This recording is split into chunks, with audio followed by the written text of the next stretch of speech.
Renungan hari Kamis 17 Maret 2022. Engkau telah menerima segala yang baik sewaktu hidupmu, sedangkan Lazarus segala yang buruk. Sekarang ia mendapat hiburan dan engkau sangat menderita. Lukas 16 ayat 19 sampai 31. Saudara-saudari yang terkasih, kehidupan itu selalu mencari keseimbangan dan keadilannya sendiri. Dan setiap perbuatan yang kita lakukan itu selalu punya dampak atau konsekuensi, baik untuk diri sendiri maupun juga untuk orang lain.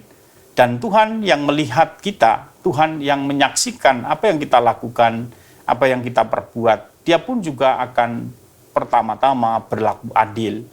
Dikatakan dalam bacaan pertama, Yeremia 17 ayat 10 dikatakan, Aku Tuhan yang menyelidiki hati, yang menguji batin, untuk memberi balasan kepada orang setimpal dengan tingkah lakunya, setimpal dengan hasil perbuatannya.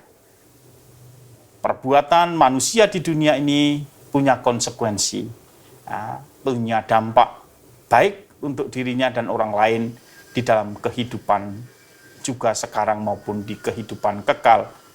Kalau kita di dunia ini sudah tidak peduli dengan orang-orang di sekitar kita, terlebih mereka yang lemah, miskin, menderita, juga akan berakibat bagi hidup kita di dunia kekal, di dalam kehidupan kekal. Kita akan mengalami sebaliknya penderitaan yang kekal, karena kita tidak punya kepedulian kepada orang lain. Nah, hal ini juga telah disampaikan oleh Yesus ketika Yesus menceritakan tentang orang kaya dan Lazarus.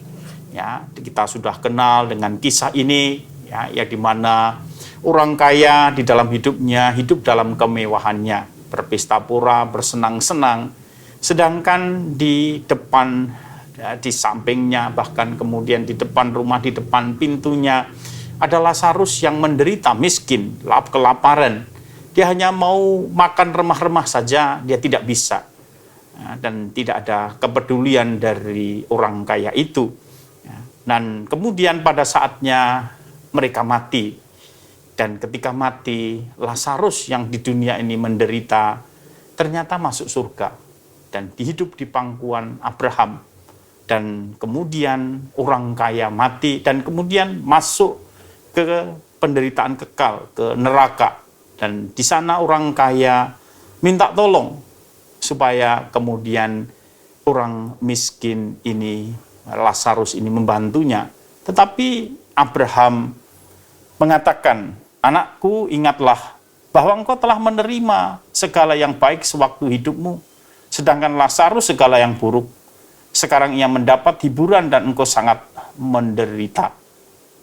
Nah, sikap orang kaya yang di dalam hidupnya selalu mementingkan dirinya sendiri, kesenangan dirinya sendiri, hidup berfoya-foya dengan harta miliknya, dan tidak peduli dengan mereka yang menderita, berakibat juga pada penderitaan kekal seperti dialami orang kaya. Dan kemudian juga ternyata ketika sudah mati, tidak bisa ditolong. Nah, dari kisah orang kaya dan Lazarus ini, kita perlu juga belajar sebagai orang beriman, bahwa kita di dunia ini harus belajar peduli. Ya, barangkali mereka yang telah kita bantu, barangkali mereka yang telah kita pedulikan, mereka juga yang akan membantu kita di kehidupan kekal.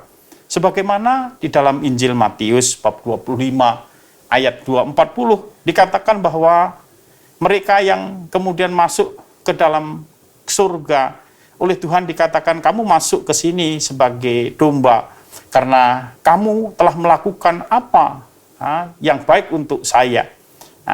Sesungguhnya segala sesuatu yang kamu lakukan untuk salah saudaraku yang paling hina ini, kamu telah melakukan untuk aku.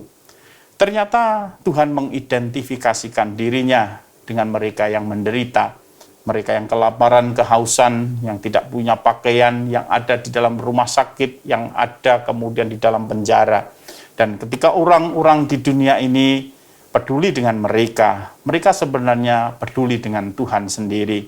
Dan mereka semua jugalah yang membantu orang yang peduli dengannya masuk ke dalam kerajaan surga. Dan sejak awal Tuhan Yesus juga sudah berpesan kepada murid-muridnya, supaya kemudian murid-muridnya selalu belajar peduli, belajar punya hati terhadap orang-orang yang menderita. Ada banyak kisah di dalam kitab suci, bahwa sebagaimana juga orang Samaria yang baik hati, yang peduli terhadap orang yang sedang kesusahan. Nah, saudara-saudari yang terkasih di dalam Tuhan, pesan dari Injil yang kita dengarkan hari ini adalah bahwa kita sebagai orang beriman harus punya kepedulian terhadap mereka yang menderita, yang ada di sekitar kita. Kebahagiaan tidak terletak ketika kita hidup senang-senang berfoya-foya, mementingkan diri sendiri. Hidup yang bahagia adalah hidup yang dengan kemurahan hati, peduli terhadap sesama kita. Berbahagialah orang yang murah hatinya, karena mereka akan beroleh kemurahan. Tuhan memberkati.